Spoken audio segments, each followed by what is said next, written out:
ओम नमः चंडिकायै। ओम ऐं ह्रीं क्लीं चामुंडायै विच्चे। अथ सप्तमोऽध्यायः। ब्रह्मा जी का भगवान विष्णु तथा भगवती योग निद्रा की स्तुति करना। सूत जी बोले, तदनंतर उन दोनों वीरों को देखकर सर्वशास्त्रवेत्ता ब्रह्मा जी साम, दान, भेद आदि नीतियों के माध्यम से युद्ध की समाप्ति के उपायों को सोचने लगे। इनके वास्तविक बल का मुझे कोई ज्ञान नहीं है। नीति के अनुसार जिसके बल की जानकारी न हो उसके साथ युद्ध करना कदापि उचित नहीं होता। यदि मैं इस समय इन मदोन्मत्त दुष्ट दानवों की स्तुति करता हूं तो इससे स्वयं मेरे द्वारा अपनी निर्बलता प्रकाशित होगी। निर्बलता प्रदर्शित करने पर इनमें से कोई एक ही मेरा वध कर देगा। इनके साथ इस समय मैं न तो दान नीति और न तो भेद नीति को ही उपयुक्त समझ रहा हूं। अतः इस समय उचित यही है कि मैं शेष नाग पर सोए हुए चतुर्भुज एवं पराक्रमी भगवान विष्णु को जगाऊं। वे मेरी विपत्ति अवश्य ही दूर करेंगे। मन में ऐसा सोचकर कमलनाल का आश्रय लेकर पद्मयोनि ब्रह्मा जी दुखनाशक विष्णु के शरणागत हो गए। वे शुभ संबोधनों के द्वारा योग निद्रा के कारण स्पंदन रहित उन नारायण जगतपति भगवान विष्णु को जगाने के लिए उनकी स्तुति करने लगे। ब्रह्मा जी बोले, हे दीनानाथ, हे हरे, हे विष्णु, हे वामन, हे माधव, भक्तों की पीड़ा हरने वाले हे ऋषिकेश, हे सर्वव्यापिन, हे जगतपते, हे अनंत स्वरूप, हे वासुदेव, हे अंतर्यामिन, हे जगत के स्वामी, हे दुष्टों तथा शत्रुओं का संहार करने में एकाग्र चित्त वाले, हे चक्रधर, हे गदाधर, हे सर्वज्ञ, हे सर्वलोकेश, हे सर्वशक्त संपन्न, हे देवेश, हे दुखनाशन, अब आप उठिए, उठिए और मेरी रक्षा कीजिए। हे विश्वंभर, हे विशालाक्ष, हे पुण्य श्रवण कीर्तन, हे जगत सृष्टा, हे निराकार, हे सृष्टि पालन संहार के कारक, हे महाराज, ये दोनों मदोन्मत्त दानव मेरा वध करना चाहते हैं। हे सर्वाधार, मैं इस समय संकटग्रस्त हूं। क्या आप यह नहीं जानते? हे महाविष्णु, मैं इस समय दुख से अत्यधिक पीड़ित हूं और आपके शरणागत हूं। ऐसी स्थिति में यदि आप मेरी उपेक्षा करेंगे तो आपका जगत पालन का नियम निरर्थक हो जाएगा। इस प्रकार स्तुति करने पर भी जब योग निद्रा में लीन भगवान विष्णु नहीं जगे, तब ब्रह्मा जी ने विचार किया कि भगवान विष्णु अवश्य ही शक्ति के अधीन होकर योग निद्रा के वश में हो गए हैं, जिससे ये धर्मात्मा नहीं जग रहे हैं। अब दुख से पीड़ित मैं इस समय क्या करूं? अहंकार के मद में चूर वे दोनों दानव मुझे मारने के उद्देश्य से यहाँ आ गए हैं। अब मैं क्या करूं और कहां जाऊं? अब तो मुझे शरण देने वाला कोई भी नहीं है। इस प्रकार मन ही मन सोचते हुए वे एक निष्कर्ष पर पहुंचकर एकाग्र चित्त हो उन भगवती योग निद्रा की स्तुति करने लगे। उन्होंने अपने मन में यह दृढ़ विचार रख लिया कि वे ही महाशक्ति मेरी रक्षा करने में समर्थ हैं। जिन्होंने भगवान विष्णु को भी चेतनाहीन तथा निष्पंदन कर दिया है। इस श्लोक में जैसे मृत प्राणी को शब्द आदि गुणों का आभास नहीं हो पाता, उसी प्रकार निद्रा के कारण अपने नेत्र मूंदे हुए भगवान विष्णु कुछ भी जान सकने में असमर्थ हैं। मेरे द्वारा नाना विधि स्तुति किए जाने पर भी भगवान विष्णु निद्रा का त्याग नहीं कर रहे हैं। अतएव मैं मानता हूं कि निद्रा इनके अधीन नहीं है, अपितु निद्रा के द्वारा ही ये वशीभूत कर लिए गए हैं। जो प्राणी जिस किसी के वश में हो जाता है, वह निश्चय ही उसी का दास बन जाता है। अतः ये योग निद्रा ही लक्ष्मीपति विष्णु की स्वामिनी हो गई हैं। जिस शक्ति के द्वारा सिंधु पुत्री लक्ष्मी के वश में रहने वाले भगवान विष्णु भी वशीभूत कर लिए गए हैं, उन्हीं भगवती ने निश्चित रूप से इस जगत को अपने अधीन कर रखा है। मैं ब्रह्मा, विष्णु, शंकर, सावित्री, लक्ष्मी एवं पार्वती, हम सभी उन्हीं के अधीन हैं। उनमें कुछ भी संशय नहीं है। भगवान विष्णु भी जिस शक्ति के वशीभूत होकर विवश हुए, उसी प्रकार से सो रहे हैं। जिस प्रकार एक सामान्य प्राणी सोता है, तब अन्य महापुरुषों के विषय में क्या कहा जाए। अतः अब मैं योग निद्रा का ही स्तवन करूंगा, जिनकी कृपा से निद्रा मुक्त होकर जनार्दन सनातन भगवान वासुदेव युद्ध के लिए उद्योग करेंगे। तदनंतर ऐसा कहकर निश्चय कर कमलनाल पर विराजमान ब्रह्मा जी भगवान विष्णु के अंगों में व्याप्त उन योग निद्रा की स्तुति करने लगे। ब्रह्मा जी बोले, हे देवी, इस जगत का कारण आप ही हैं। वेद वाक्यों से मुझे ऐसा ज्ञात हुआ है। हे अम्ब, आपकी ही शक्ति से संपूर्ण विश्व को ज्ञान देने वाले पुरुषोत्तम भगवान विष्णु भी इस समय योग निद्रा के वश में हो गए हैं। हे माता, समग्र लोक को मोहित कर देने वाली आपकी लीला को कौन जान सकता है। आपकी इस लीला से मैं तो मूढ़ हो गया हूं, और ये विष्णु परवश होकर सो रहे हैं।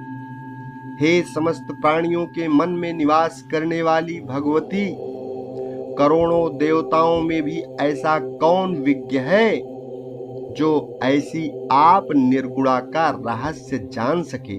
सांख्य शास्त्र के विद्वान पुरुष और प्रकृति से जगत की उत्पत्ति मानते हैं। इनमें वे अचेतन प्रकृति को ही जगत को उत्पन्न करने वाली बताते हैं।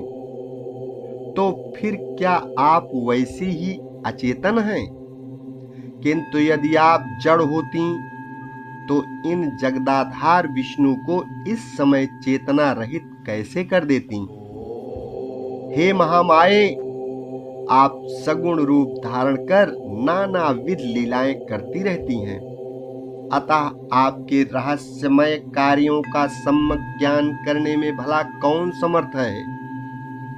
हे भवानी, मुनिगण संध्या नाम से आपके गुणों को परिकल्पित करके तीनों समय प्रातः, मध्याह्न, सायं निश्चित रूप से आपका ही ध्यान करते हैं। हे देवी, आप बुद्धि स्वरूपा होकर समस्त लोक को ज्ञान देती हैं और लक्ष्मी रूप से सदैव देवताओं को सुख प्रदान करती हैं। हे माता, संपूर्ण प्राणियों में कीर्ति, मति, धृति, कांति, श्रद्धा एवं व्रति रूप में आप ही विद्यमान हैं। हे देवी, प्रगाढ़ निद्रा के वशीभूत विष्णु को देखकर विषम दुख की स्थिति को प्राप्त हुए मुझको यह प्रमाण मिल गया कि आप ही निस्संदेह संपूर्ण जगत की जननी है। इस विषय में अब सैकड़ों तर्क वितर्क की कोई आवश्यकता नहीं है। हे देवी, आप वेद शास्त्रों के पारदर्शी विद्वानों की समझ से भी परे हैं और वेद भी आपको पूर्ण रूप से नहीं जानते, क्योंकि उन वेदों की उत्पत्ति का भी कारण आप ही हैं। आपका यह संपूर्ण रहस्यमय क्रियाकलाप सबको प्रत्यक्ष दिखाई देता है। इस संसार में कौन ऐसा बुद्धिमान प्राणी है जो आपके संपूर्ण चरित्र को जानने में समर्थ है? स्वयं मैं ब्रह्मा, विष्णु, शंकर, देवगण, अन्य मुनिवृंद तथा मेरे तत्वज्ञ पुत्र लोग भी उसे नहीं जान सकते। संपूर्ण लोक में आपकी महिमा का वर्णन कोई नहीं कर सकता है। हे देवी, यदि यज्ञों में वैदिक विद्वान हवन कार्य के समय आपके स्वाहा नाम का उच्चारण न करें तो देवगण अपना यज्ञ भाग नहीं प्राप्त कर सकते। अतएव आप ही देवताओं का भी भरण पोषण करती हैं। हे भगवती, आपने पहले भी समय समय पर दैत्यों द्वारा उत्पन्न किए गए भयों से हमारी रक्षा की है। उसी प्रकार इस समय भी हमारी रक्षा करें। मैं आपकी शरण में हूँ।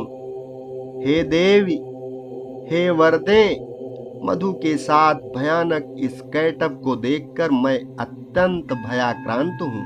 आपकी योग माया ने भगवान विष्णु के शरीर के सभी अवयवों को अपने वश में कर रखा है, अतः वे मेरी इस विषम विपत्ति को नहीं जान पा रहे हैं। हे महानुभावे, या तो इस समय आप आदि देव को मुक्त कर दें अथवा इन दोनों महादैत्यों का वध कर दें। इनमें से आपको जो उचित जान पड़े वह कीजिए। हे देवी, जो मंदबुद्धि प्राणी आपकी विशिष्ट महिमा को नहीं जानते, वे ही विष्णु तथा शंकर आदि की आराधना करते हैं। हे जननी, आज प्रत्यक्ष प्रमाण के रूप में मैं आपकी महिमा देख रहा हूँ कि भगवान विष्णु भी प्रगाढ़ निद्रा के वशीभूत होकर सो रहे हैं। आपकी शक्ति के वश में पड़े अपने पति भगवान विष्णु को इस समय सिंधु सुता लक्ष्मी भी नहीं जगा सकती, क्योंकि हे भगवती, मुझे ऐसा प्रतीत होता है कि आपने ही बलपूर्वक लक्ष्मी को भी शयन करने के लिए विवश कर दिया है, जिससे वे भी नहीं जग रही हैं। हे देवी, इस संसार में वे ही प्राणी धन्य हैं जो आपके चरणों में भक्ति भाव रखते हैं। अन्य देवताओं की उपासना त्याग कर आपके ध्यान में लीन रहते हैं और आपको ही संपूर्ण कामनाएं पूर्ण करने वाली कामधेनु तथा समस्त लोकों की जननी मानकर आपका भजन करते हैं। बुद्धि, कांति, यश, शुभ वृत्ति आदि गुण इस समय भगवान विष्णु का परित्याग कर कहाँ चले गए? हे भगवती, अतिशय मान वाली आपकी ही शक्ति से ये भगवान विष्णु इस समय निद्रा के वशवर्ती हो गए हैं। अखिल प्रभाव वाली आप ही जगत की एकमात्र शक्ति हैं और आपके द्वारा रचा गया सब कुछ आपकी लीला ही है। जैसे कोई नट अपने ही द्वारा निर्मित नाट्य में अभिनय करता है, उसी प्रकार आप भी अपने ही द्वारा निर्मित मोहजाल में नानाविध लीलाएं करती रहती हैं। युग के आरंभ में आपने सर्वप्रथम विष्णु का सृजन किया, सबके पालन के लिए उन्हें निर्मल शक्ति प्रदान की और इस प्रकार समस्त जगत की रक्षा की। उन्हीं भगवान विष्णु को निद्राधिभूत कर आपने इस समय सुला दिया है। हे अम्ब, आपको जो उचित जान पड़ता है आप निश्चित रूप से ही वही किया करती हैं। हे भगवती, यदि आप मेरी सृष्टि करके मुझे नष्ट कर देने की इच्छा नहीं रखती तो अपना यह मौन त्याग कर मेरे ऊपर दया कीजिए। हे भवानी, आपने काल रूप इन दोनों दानवों को किस लिए उत्पन्न किया है? कहीं आपने मेरे उपहास के लिए तो ऐसा नहीं किया है। हे भवानी, अब मुझे आपके अद्भुत चरित्र का ज्ञान हो गया।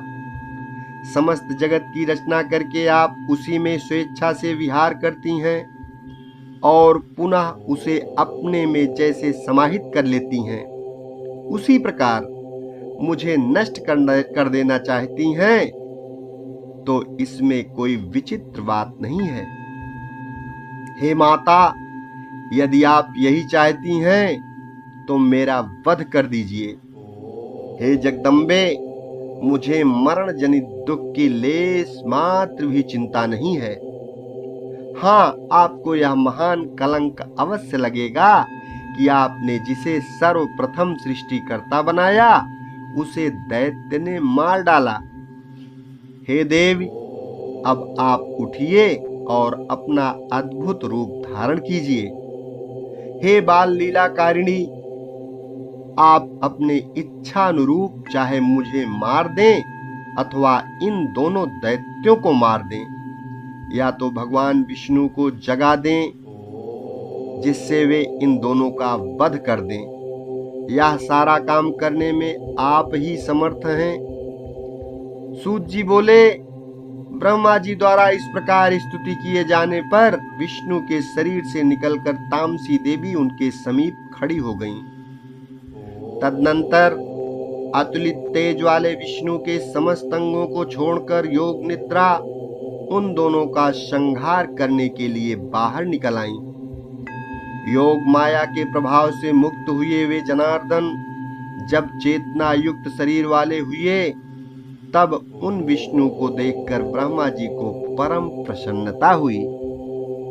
इति श्रीमद्देवी भागवते महापुराणे अष्टादश सहस्रायां संहितायां प्रथम स्कंधे विष्णु प्रबोधो नाम सप्तमोऽध्यायः। ओम नमः शिवाय। 8वां अध्याय अगले भाग में।